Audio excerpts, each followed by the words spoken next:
Hello everyone, we are from Creativity Thing. This is our new project, Android app based robot controlling system. So in this project we are using lithium ion cells.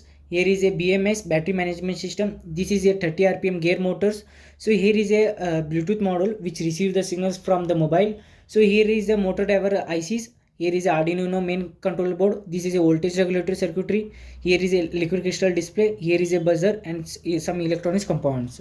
So let's see the working of the project. First of all, we have to switch on the power supply. So after that we have to go to your smartphone, connect to the robot. After that connecting, you can control this robot through a mobile. So here is a display. You can see the command of the robots.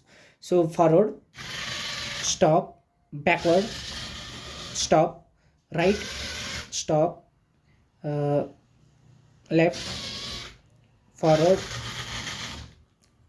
backward, left,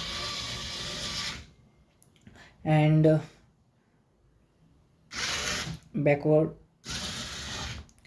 So like this system, the app is there. So you can control the forward button, stop, backward, right, left,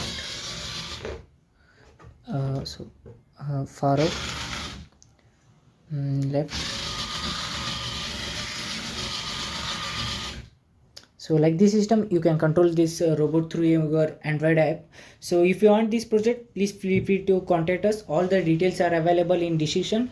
So thank you for watching this project. Please, if you want this project, please contact us.